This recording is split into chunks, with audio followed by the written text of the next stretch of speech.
There is one small problem with the first story police were given about Skylar Neese.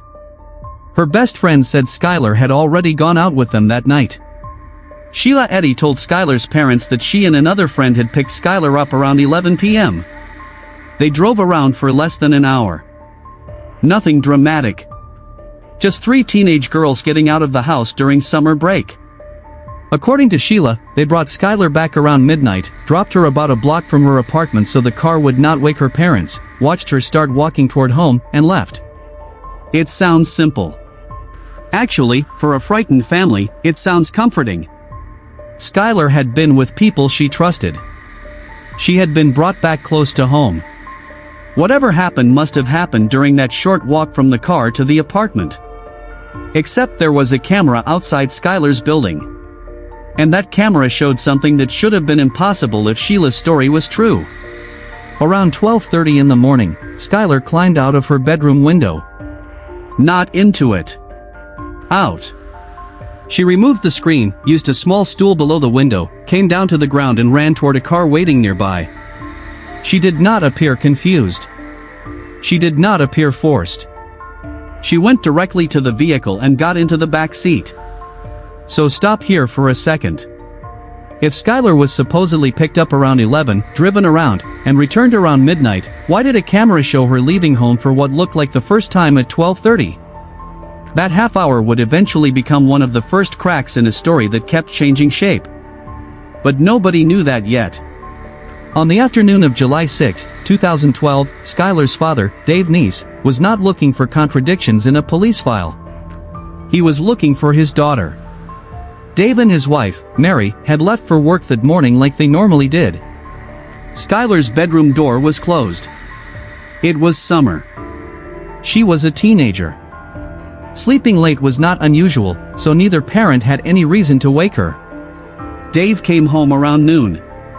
He wanted to leave the car keys for Skylar because she was supposed to work a shift at a fast food restaurant later that afternoon. He knocked on her bedroom door. Nothing. He knocked harder. Still nothing. The door was locked, so Dave used a clothes hanger to manipulate the lock. When he finally opened it, Skylar was not inside. And now the room looked different. The window was open. The window screen had been removed and placed against the wall. Outside, below the window, was that small stool. If you saw that scene without knowing anything else, the explanation almost writes itself. Skylar had sneaked out. Dave did not immediately panic. He called her phone. It appeared to be turned off. That was unusual, but there was still one thing that made him believe she would show up. Skylar had work at 4. According to her parents, she was responsible about that. She did not simply disappear from her job without saying anything. So Dave waited. 4 o'clock came. Skylar did not. Instead, her manager called asking why she had not arrived for work. That changed the atmosphere instantly. A teenager sneaking out during summer break is one thing. A teenager sneaking out, shutting off her phone, failing to return, and missing a shift she normally would not miss is something else. Dave called Mary home. They began contacting Skylar's friends. Nobody said they had seen her. And while the parents were trying to understand what was happening, Sheila Eddy called.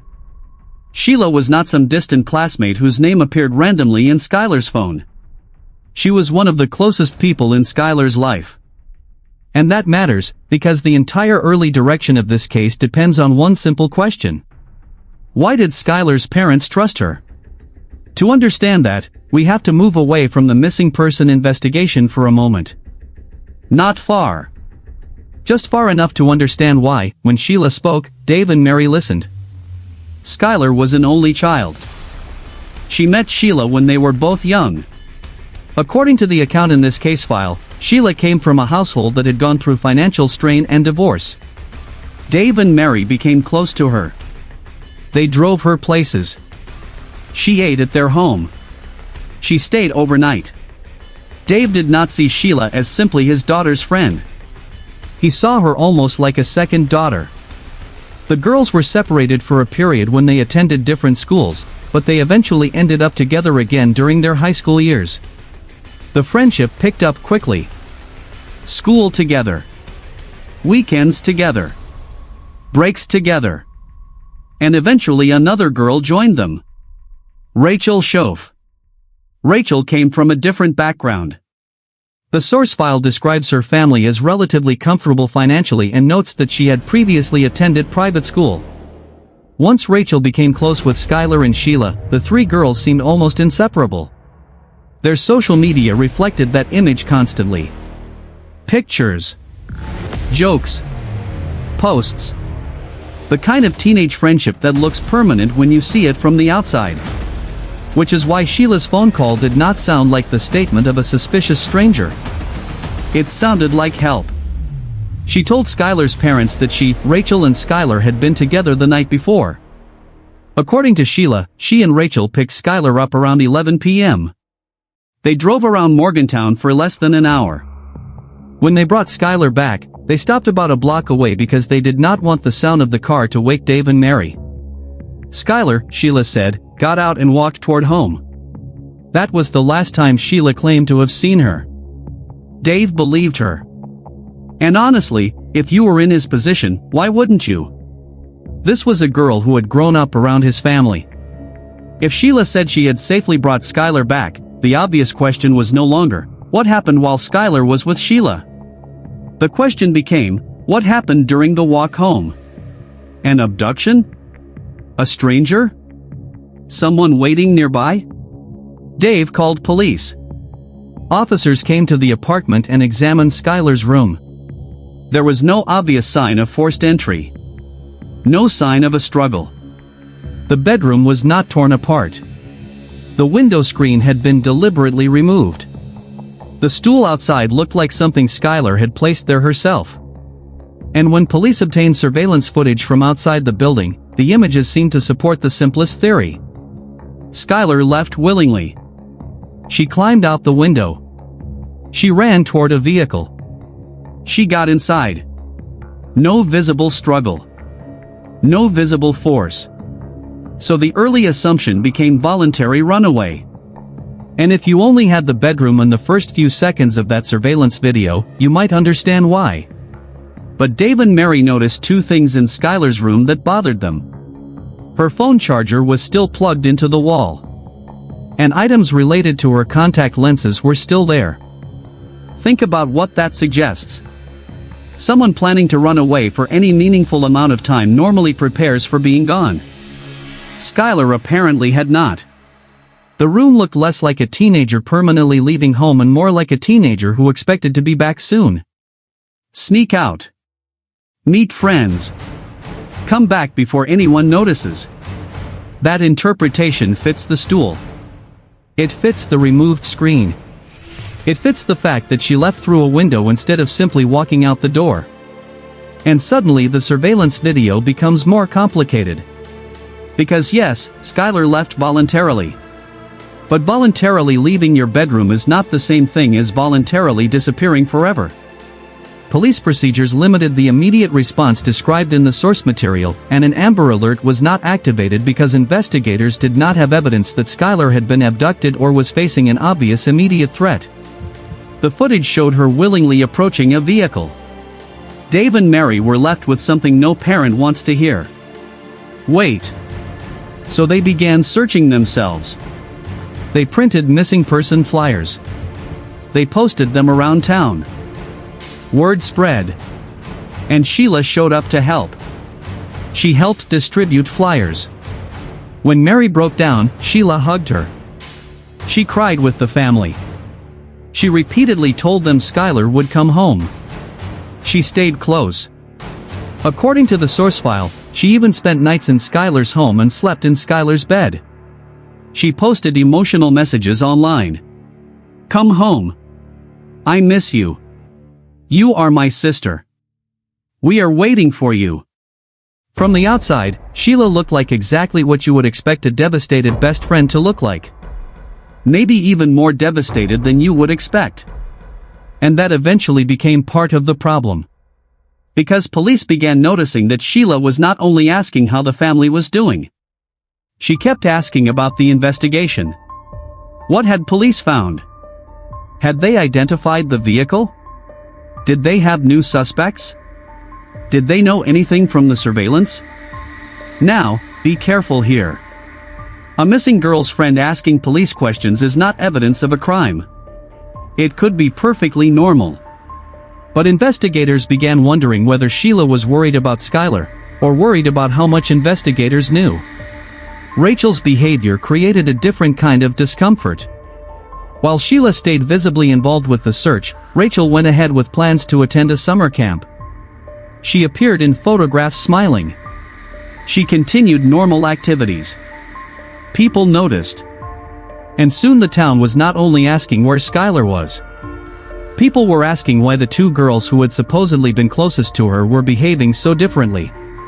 One looked intensely involved. The other looked strangely detached. Neither behavior proved anything. But both made people watch them more closely. And 2 days into Skylar's disappearance, another piece of the runaway theory began weakening. Her social media went silent. For a teenager who used social media constantly, that silence mattered. No posts. No updates. Nothing. Rumors began spreading that Skylar had gone to a secret party, taken drugs, suffered some kind of medical emergency, and been hidden by frightened teenagers. Police looked into places where young people gathered. Nothing. No Skylar. No evidence supporting the rumor. And every failed lead pulled attention back toward the last two people known to have been with her. Sheila. Rachel. Their story still sounded simple. They picked her up. They drove around. They brought her back. She walked home. Except the camera still showed Skylar climbing out of her bedroom window at 12:30. And the longer investigators looked at that timestamp, the harder it became to ignore what it was saying. Because if that camera time was correct, someone's story was wrong. And police were about to start testing just how wrong. By the time school resumed near the end of summer, Skylar had been missing for almost 2 months. Imagine the atmosphere. Everyone knows the same three girls. Everyone has seen them together. Everyone has seen the pictures online. One is gone. The other two are back in the hallway. Classes resume.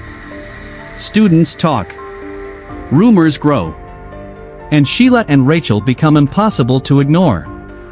People watched them laugh. They saw them talking normally.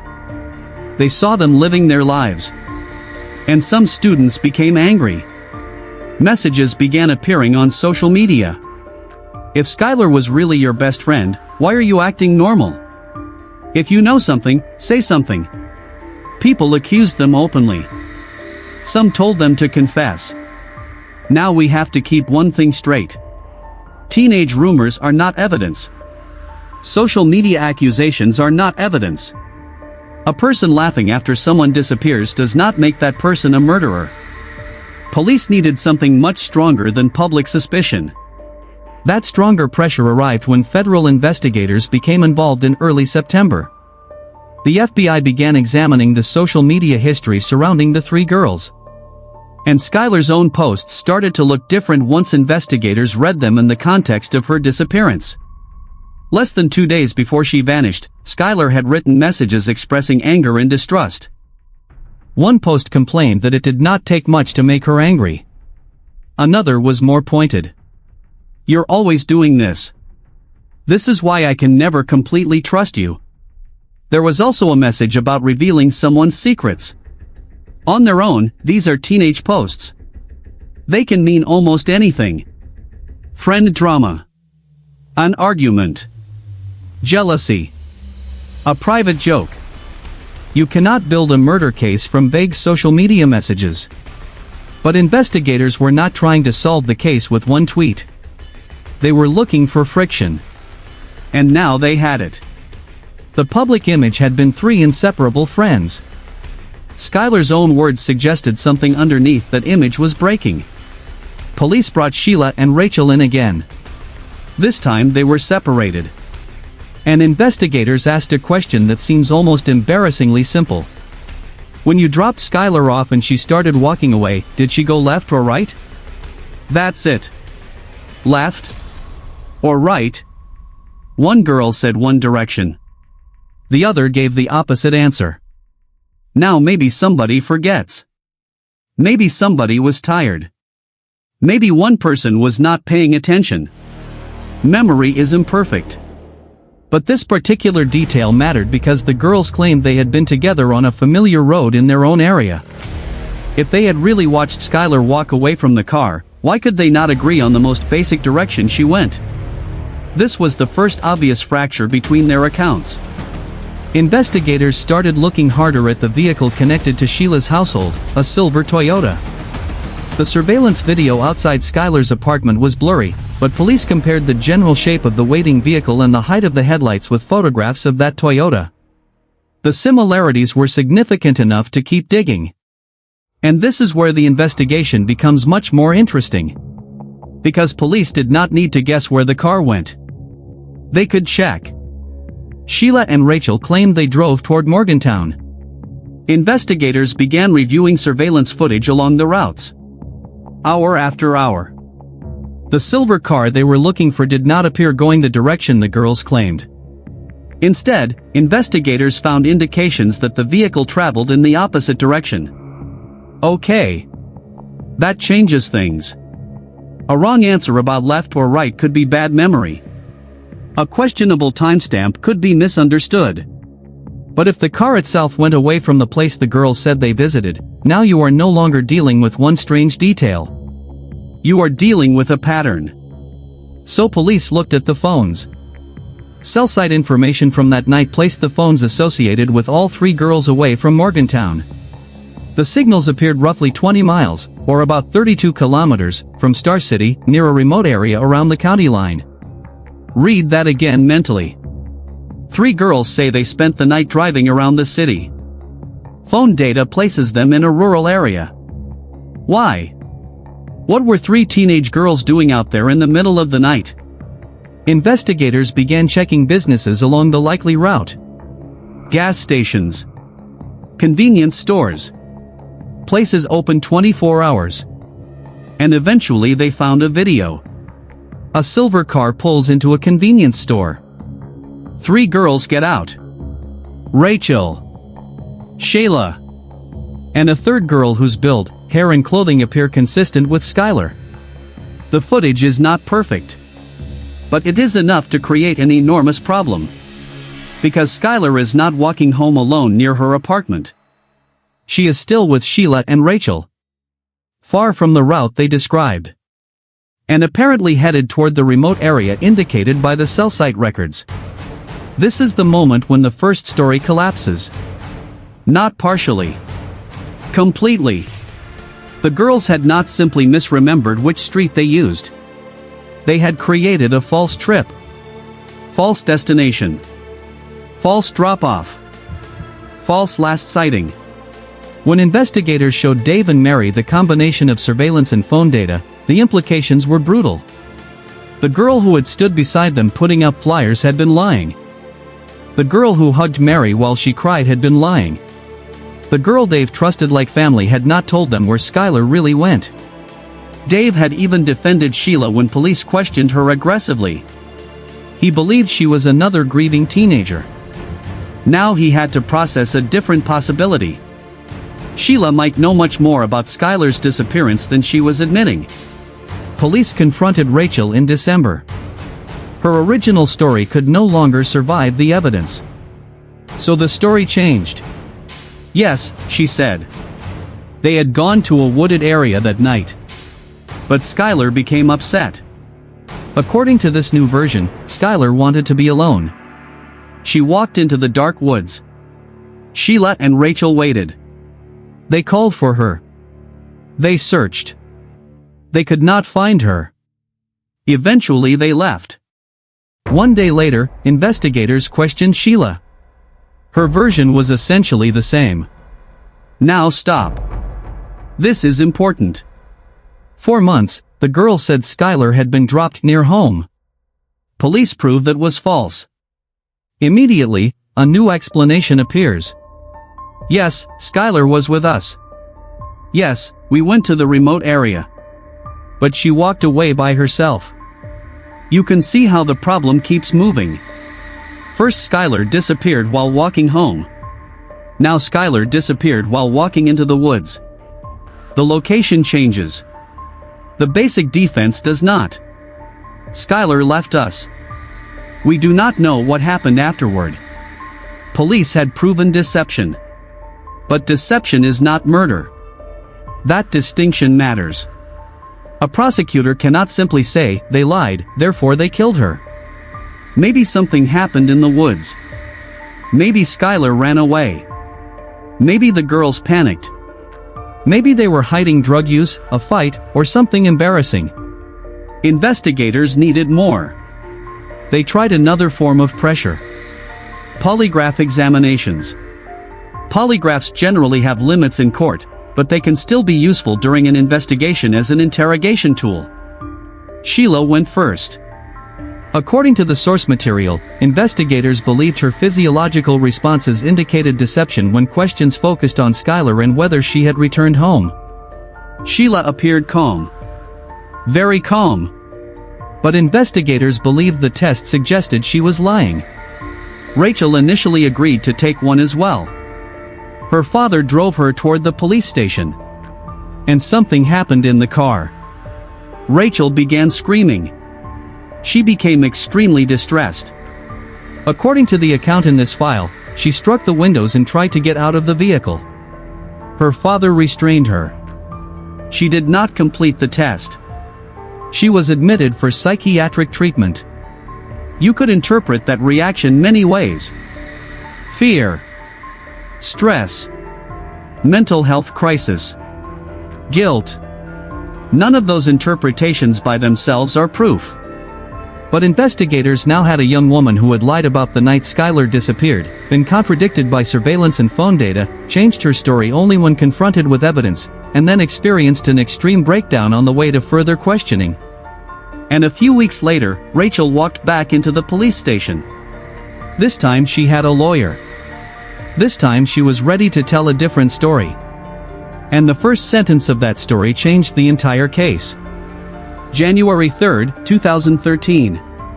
Rachel Shove sat with investigators and admitted that Skylar Neese was dead. She said she and Sheila had killed her. Not accidentally. Not during a fight that suddenly went too far. According to Rachel's confession, they had discussed it before that night. 4 months. They had talked about what they would do. They prepared items in advance. They placed them in the silver car connected to Sheila's mother. They selected a remote location. And on the night Skylar disappeared, the invitation to go out was not simply an invitation to drive around. It was part of the plan. Skylar, according to Rachel's account, had no idea. She climbed through her window. She used the stool. She got into the back seat. That image from the surveillance camera now means something completely different. Early in the investigation, police looked at it and saw a teenager leaving voluntarily. Rachel's confession reframed the same footage. Skylar was not running away from home. She believed she was meeting friends. The car traveled away from Star City. The three stopped at a convenience store. They bought snacks and drinks. The camera captured 3 teenage girls walking around together. Nothing in those few minutes announces what Rachel would later claim was already planned. They got back into the car and continued toward the wooded area. According to Rachel, they eventually stopped near a tree. What followed was a coordinated attack. The source file describes Rachel saying she and Sheila counted to 3 before acting together. We do not need to linger on the violence itself. The more important part for understanding the investigation is what they allegedly planned to do once Skylar was dead. Rachel said they intended to bury her. But the summer had been unusually dry. The ground was too hard. They could not dig the grave they had expected to dig. That simple environmental detail disrupted the plan. So, according to the confession, they covered Skylar using material from the area, including branches and rocks. They returned to the car. They changed clothes. Items connected to the crime were discarded along the drive back. And the silver Toyota returned home. If Rachel was telling the truth, the two girls had spent the following months doing something psychologically difficult to imagine. Going to school. Using social media. Talking to police. Talking to Skylar's family. And repeating the same lie. Investigators asked Rachel the question that had been sitting underneath the entire case. Why? Why Skylar? Rachel's answer was almost harder to process than the confession. They just did not like her anymore. That was essentially it. No complicated financial motive. No obvious threat. No explanation that seemed proportional to months of planning.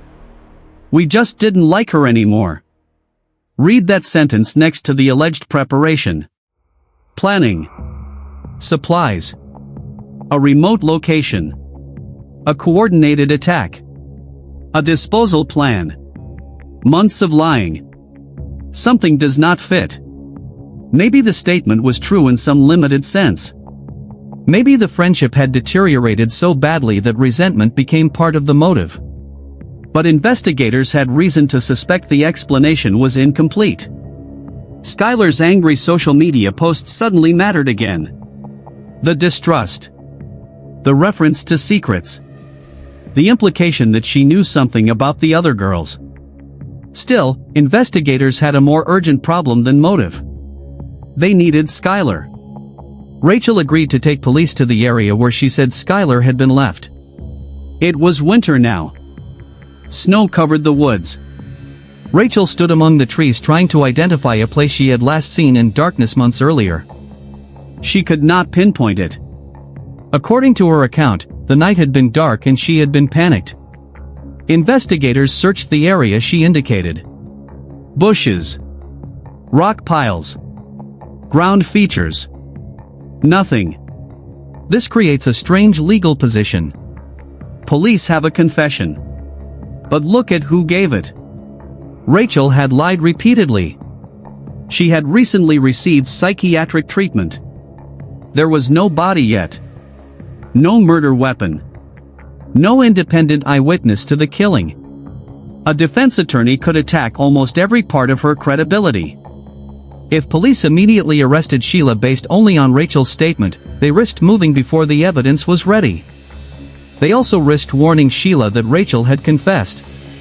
So investigators kept Rachel's confession secret. They did not immediately expose what they knew. Instead, they tried to turn Rachel into evidence. Rachel agreed to cooperate. Police concealed a recording device on her. She met Sheila as if things were normal. They went out together. Rachel tried to guide the conversation toward Skylar. Again and again. And Sheila did not give them what they wanted. Whenever Rachel moved toward the disappearance, Sheila reportedly shifted away from the subject or responded with grief. She missed Skylar. She was sad. She did not say the sentence investigators needed. No direct admission. No incriminating explanation. The undercover effort failed. But the woods were changing. Temperatures began to rise. Snow started melting. On January 16th, investigators returned with search dogs. This time they found human remains near a large tree.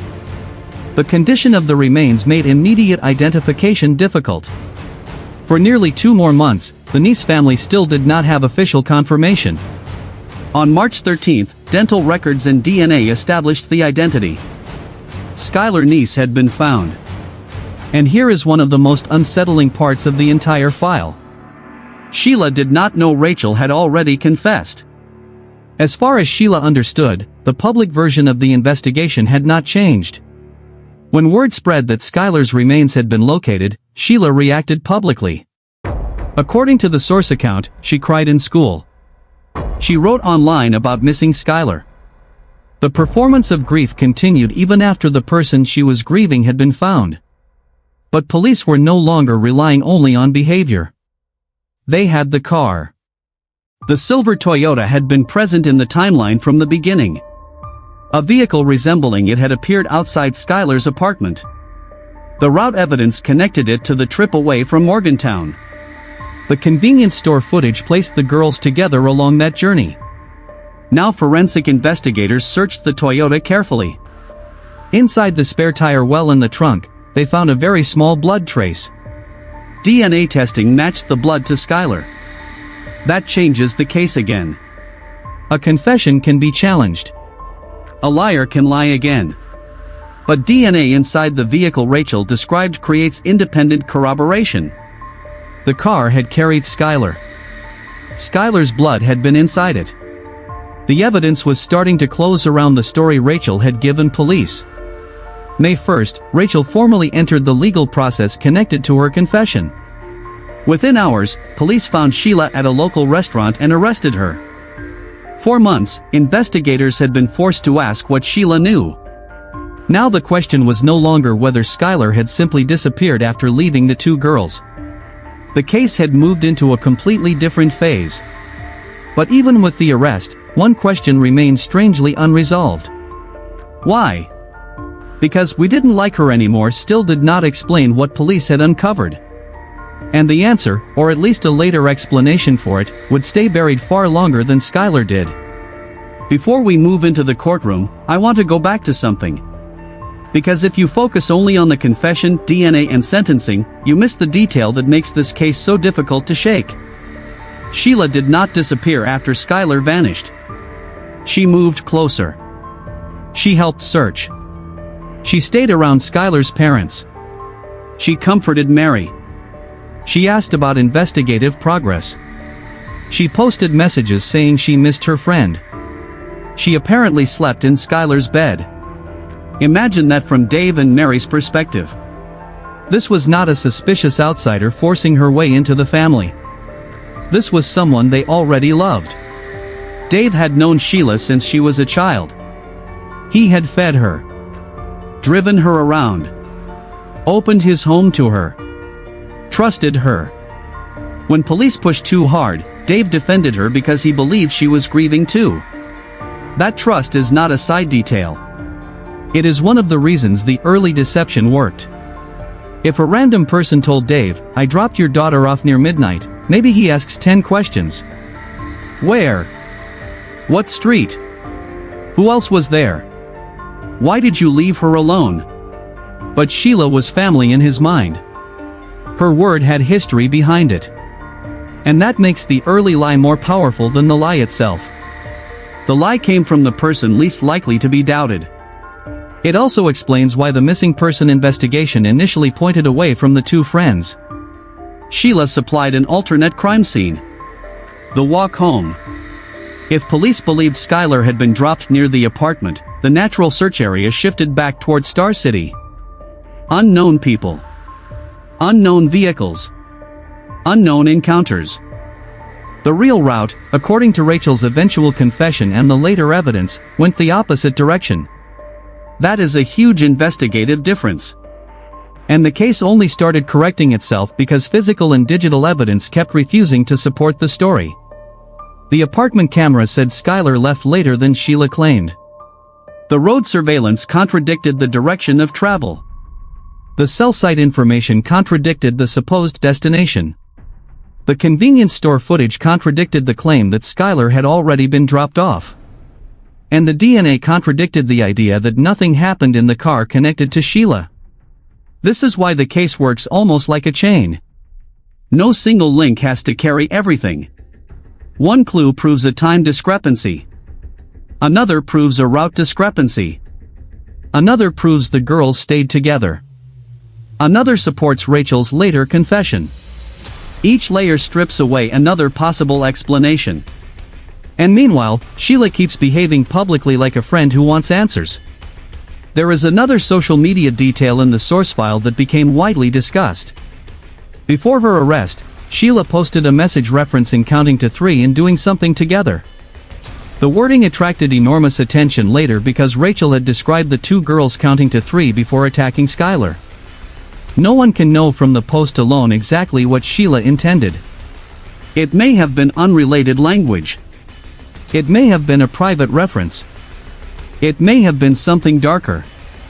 The important thing is not to turn an ambiguous social media line into proof that it was not.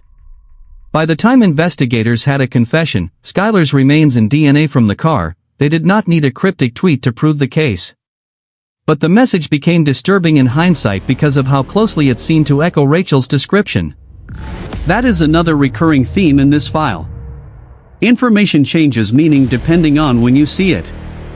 A girl climbing voluntarily into a car looks reassuring before you know the destination. A grieving social media post looks compassionate before you know the person posting it had been lying.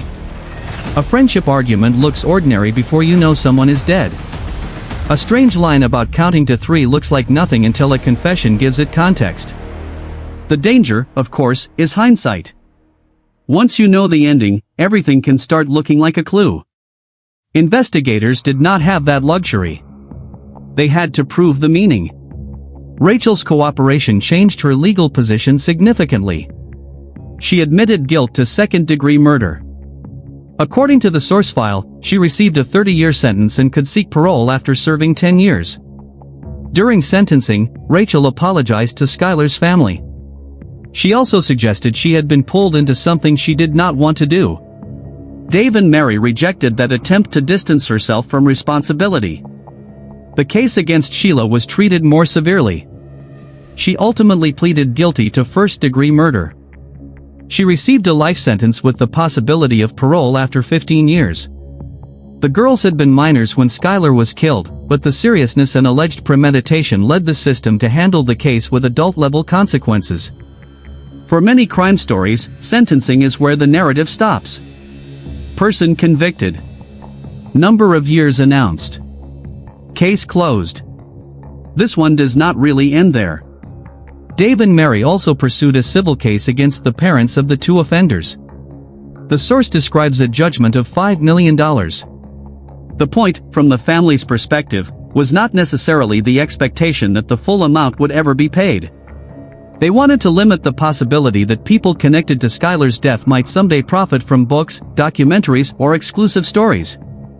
But even that still leaves the biggest gap. The motive.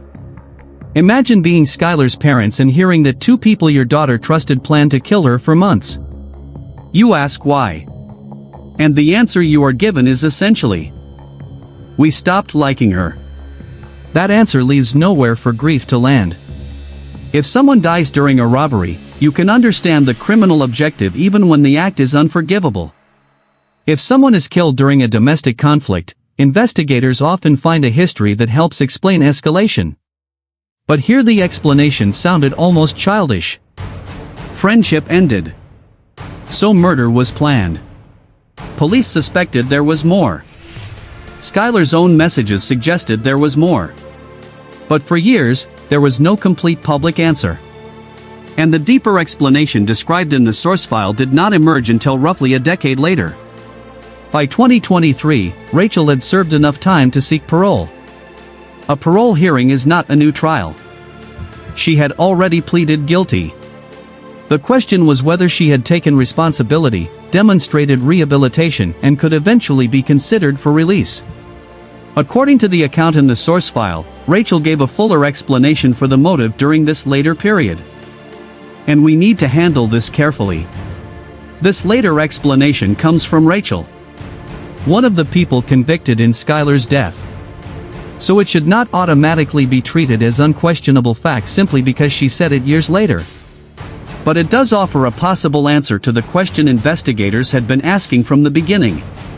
Why would a deteriorating teenage friendship turn into months of planning? Rachel said the tension involved a private relationship between herself and Sheila. According to this account, Skylar became aware that Sheila and Rachel were not simply close friends but were romantically involved. The source says Skylar also possessed a photograph in which an intimate interaction between the two could be seen in the background. That mattered, according to Rachel's later explanation, because they feared what would happen if the relationship became known. The community was described as socially conservative. Rachel's family background was described as religious. The possibility of exposure carried consequences they believed could be severe. Again, we have to separate what is established from what is interpretation. Skylar's social media posts did indicate conflict. She did write about distrust. She did make references to secrets. What those messages specifically meant at the time cannot be proven solely from the posts themselves. Rachel's later account provides one interpretation. According to that account, the friendship deteriorated as Sheila and Rachel began excluding Skylar. They spent more time together. They allegedly dressed alike and made plans without her. Skylar became increasingly angry about the way she was being treated. The online frustration became more direct. "You're always doing this. I can never completely trust you." References to telling people secrets. If Rachel's later explanation is accurate, those messages had a much more specific meaning than investigators could prove in 2012. The girls may have believed Skylar could reveal something they were desperate to keep private. And according to Rachel, fear of exposure became part of the motive. But even if that explanation is true, there is a point that should not get lost. Knowing someone's secret does not cause murder. Being afraid of social consequences does not cause murder. Conflict does not cause murder. Those things may explain the environment around a decision. They do not excuse the decision. The responsibility remains with the people who chose violence. Rachel apparently hoped the fuller disclosure would demonstrate honesty and accountability to the parole board. Her parole request was denied. The source says she sought parole again in 2024. That request was also denied. She remained incarcerated. Sheila remained incarcerated as well. And if you stop there, the legal case looks finished. 2 convictions. 2 prison sentences. A motive offered years later. But the Neese family was still trying to change something bigger than the fate of the 2 people convicted. Because one part of the investigation had bothered them from the earliest hours. Skylar had been treated initially as a runaway. The camera showed her leaving voluntarily. And because there was no clear evidence of abduction, the emergency system available for kidnapped or endangered children was not immediately activated.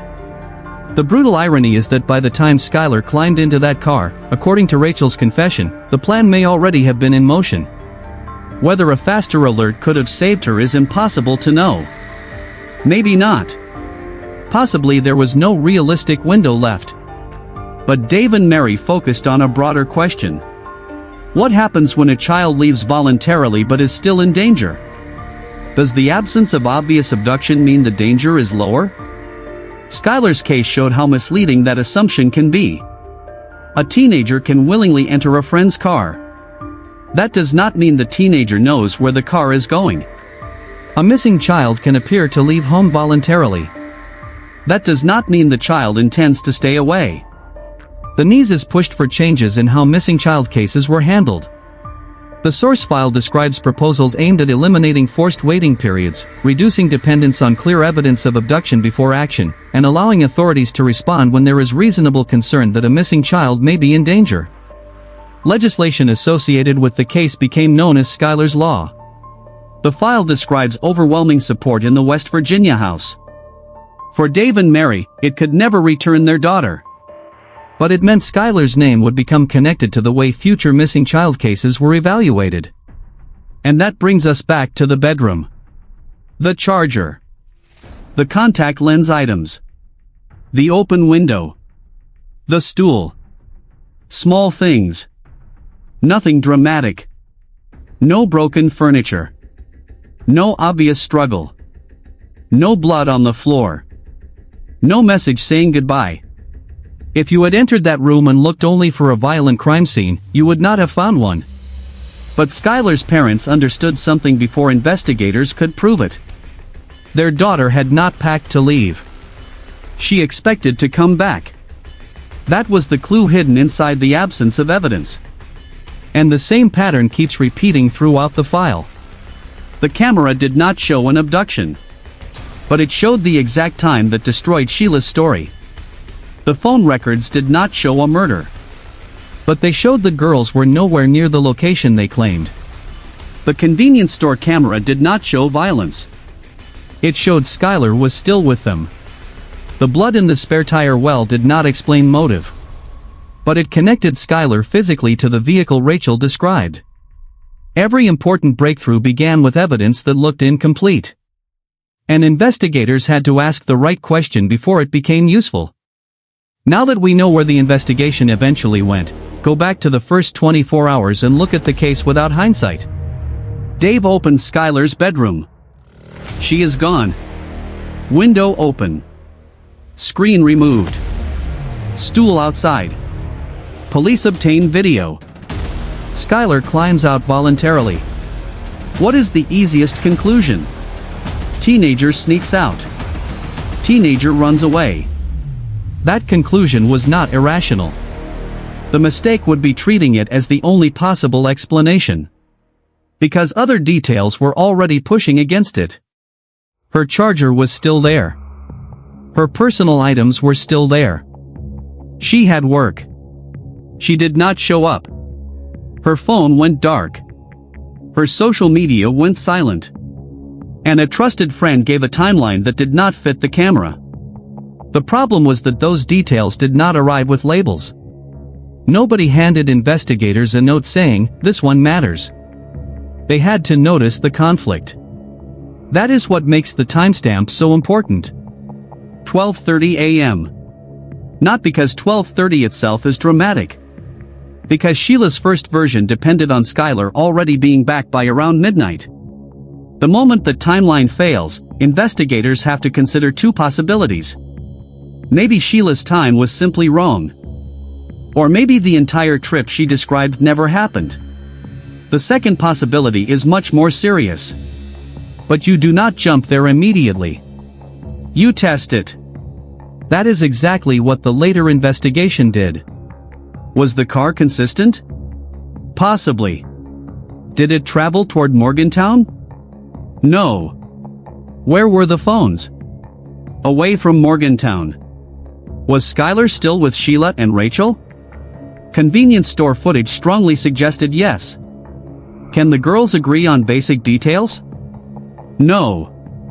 Now you are no longer interpreting behavior. You are comparing statements against data. That is a very different kind of case.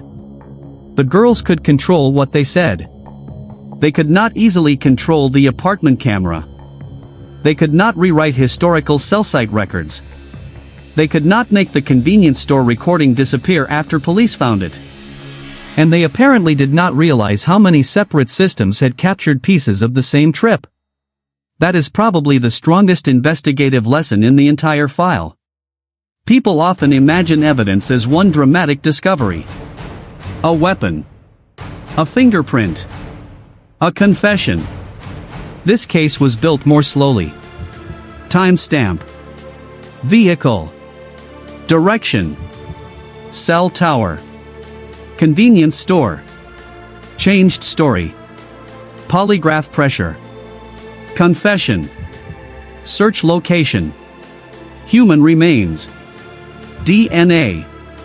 One layer at a time. And each layer forced the next lie to become more complicated. The original story was clean. We dropped her near home. When that failed, the second story had to account for the rural trip. Okay, we went to the woods. But Skylar walked away. When Rachel confessed, the story had to account for planning. When the body was found, the location supported her account. When Skylar's blood appeared in the Toyota, the physical evidence moved closer to Rachel's description. The room for alternative explanations kept shrinking. And there is something else investigators had to overcome. The personalities involved. Sheila, according to the account in the file, was able to remain unusually composed during questioning. She stayed close to the Neese family. She participated in public grief. She asked questions. Rachel reacted very differently. She withdrew. Went to camp. Later experienced an extreme breakdown. Eventually confessed. If investigators judged guilt purely by emotional appearance, they could easily be misled. The person who looked calm and caring did not necessarily know less. The person who broke down did not automatically become more guilty. Behavior mattered only when it could be tied to evidence. That is especially important in cases involving teenagers, trauma, and public pressure. People do not grieve in one approved way. Some people cry. Some people laugh because they are overwhelmed. Some people avoid the subject. Some people become obsessed with it. So the strongest case against Sheila was never that she cried too much. It was not that she asked too many questions. It was not that she slept in Skylar's bed. Those details became chilling later.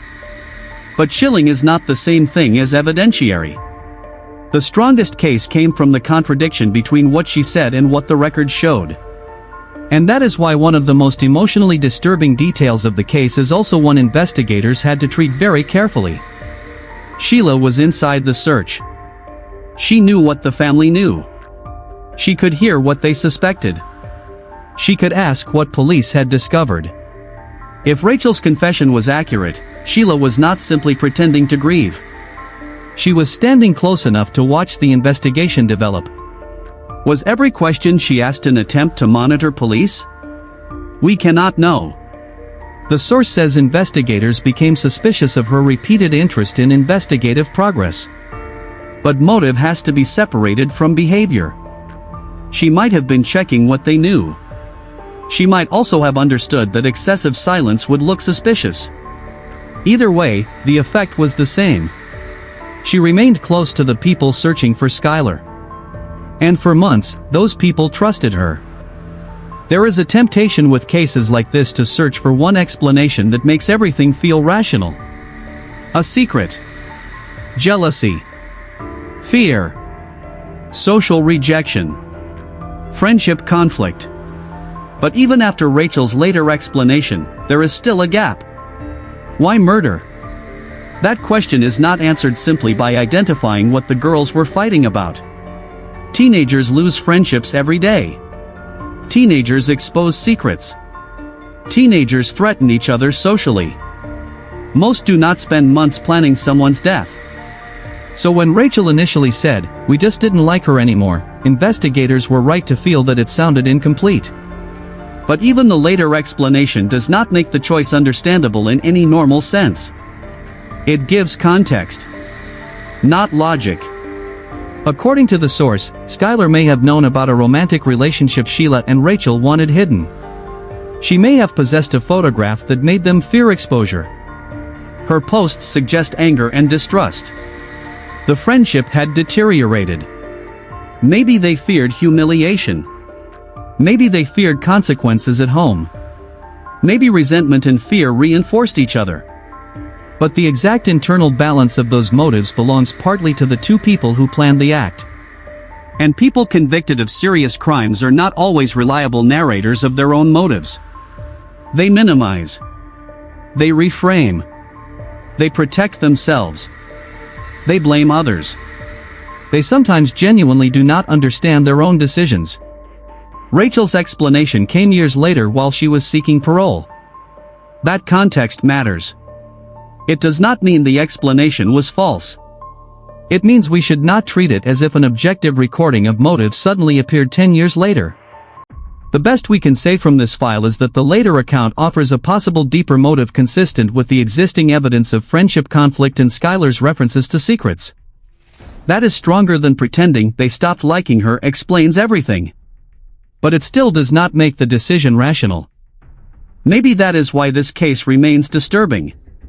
The planning was adult in its patience. The motive sounded adolescent in its language. Months of preparation. A sentence that sounds like a school argument. Those two things should not belong together. Yet according to the confession, they did. And consider the final hours from Skylar's point of view without inventing emotions we cannot prove. She received contact from two friends. She removed the screen from her window. She placed a stool outside. She climbed down. She ran to the car. Nothing on the apartment footage suggests she believed she was entering immediate danger. At the convenience store, the three appear together. That is one of the last visual records of Skylar alive. The footage is important not because something frightening happens on camera. Nothing does. That is what makes it unsettling.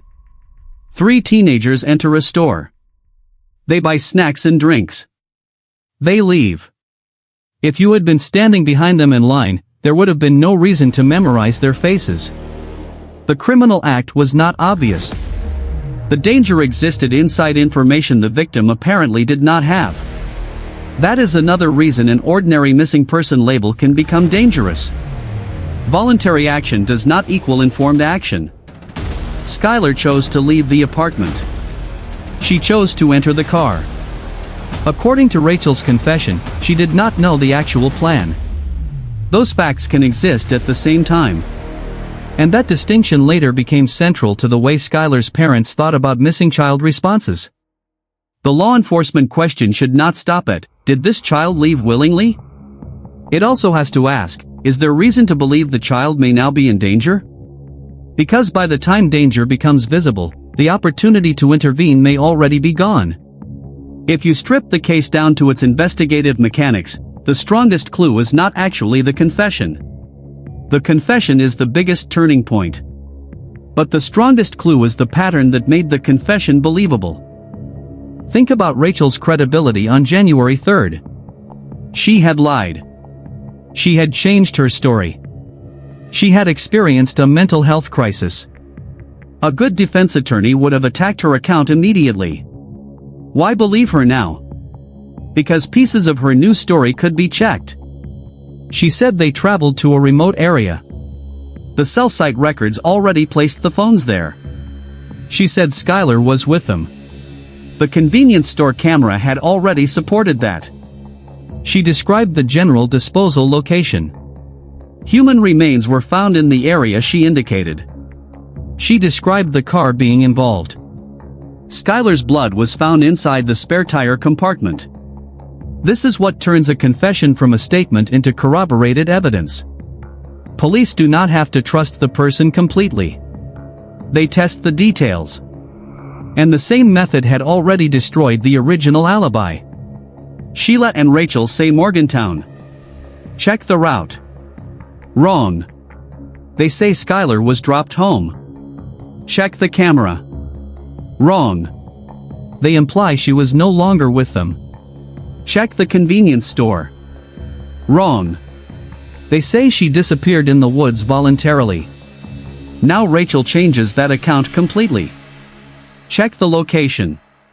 A body is found. Check the car. Skylar's blood. Each time investigators moved away from personality and toward something measurable, the case became clearer.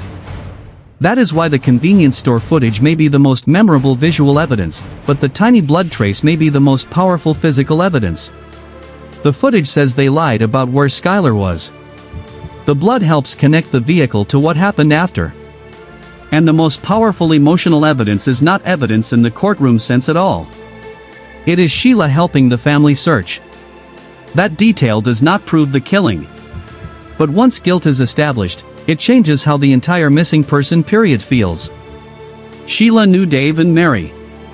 She knew how much they trusted her. She knew the Neeses considered her almost family.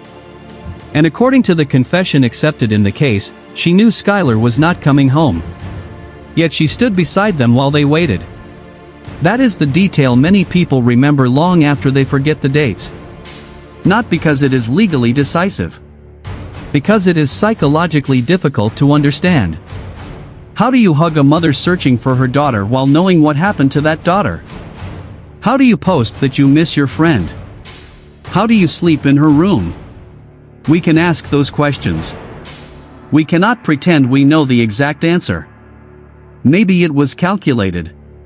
Maybe it was an attempt to look innocent. Maybe it was emotional compartmentalization. Maybe some of the grief was real in a distorted way. People can cause irreversible harm and still experience complicated emotions afterward. The case file cannot tell us exactly what Sheila felt. It can tell us what she did. And investigators eventually learn not to rely on the appearance of those emotions.